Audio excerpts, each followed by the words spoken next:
Chalk on a driveway shouldn't end in screams.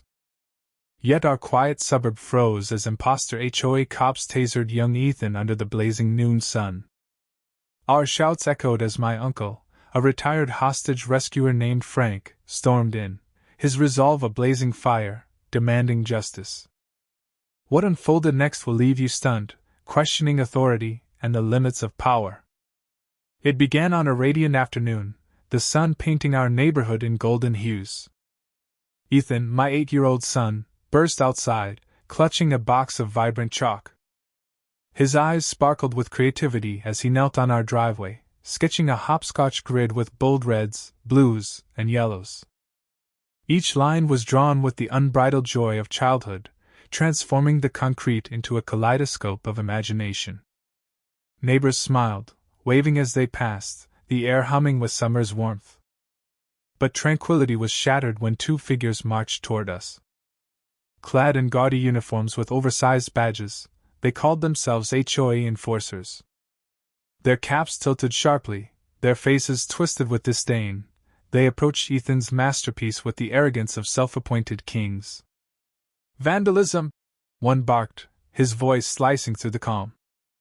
Ethan froze, chalk in hand, confusion clouding his innocent face. I stepped forward, heart racing, as their accusations grew louder, their tone dripping with contempt for a child's harmless art. The situation spiraled.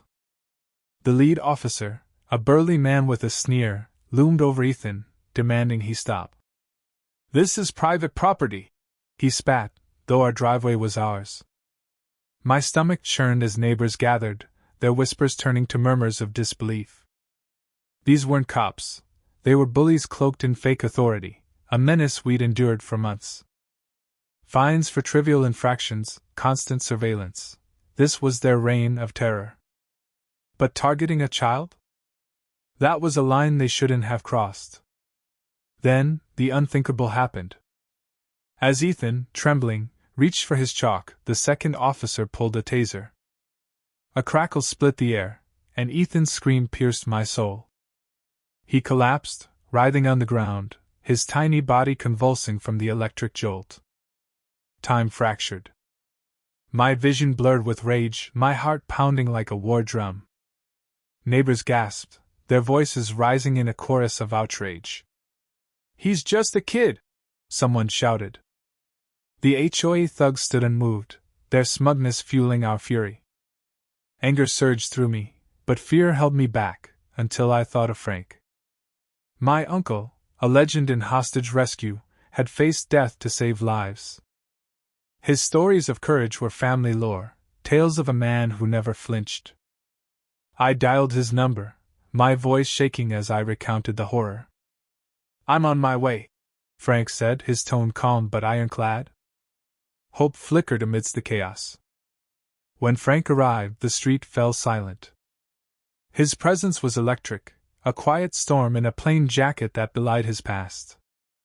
At 60, he moved with the steady gait of a man who navigated battlefields. The fake officers, once towering, shrank under his gaze. Their badges gleamed dully, their authority a flimsy charade. Frank's eyes, sharp and unyielding, locked onto them. "Explain yourselves," he demanded, his voice ablade. "Why did you taser a child?" The lead officer stammered. "He was defacing property." Frank's scoff cut through the lie. "Chalk? Vandalism? You assaulted a boy over a game." His words, laced with righteous fury, exposed their tyranny.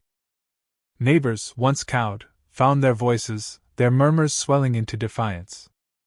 The second officer, wiry and nervous, tried to justify their HOA authority. Frank raised a hand, silencing him. "True authority protects, not terrorizes." "Step aside." The air crackled with tension. When Frank's hand brushed his holster, a relic of his service, not a threat, the officers blanched. Their bravado crumbled, their hands trembling as they disarmed. The crowd exhaled, a wave of relief washing over us.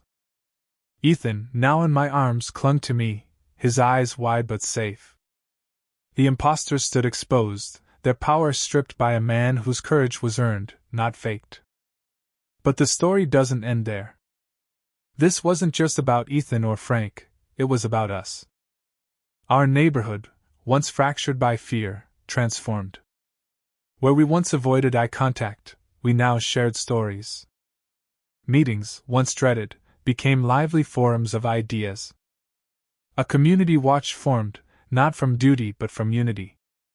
Kids played freely again, their laughter a testament to our reclaimed peace. Frank's stand had ignited a revolution, turning neighbors into guardians of justice. For Ethan, the day was a lesson. He saw his uncle not as a myth but as a hero who stood for right. The chalk, once a toy, became a symbol of defiance. As the sun set, painting the sky in fiery hues, Ethan vowed to draw again, to create without fear. His small hands, once trembling, now held a spark of courage. The fake officers faced consequences. Complaints flooded the real HOA, and their contracts were terminated. But the true victory was ours, a community reborn, bound by solidarity. We learned that power isn't in badges or tasers, it's in standing together, in refusing to bow. Frank didn't just save Ethan, he reminded us of our strength. What do you think? Was Frank's confrontation too bold, or was it justified?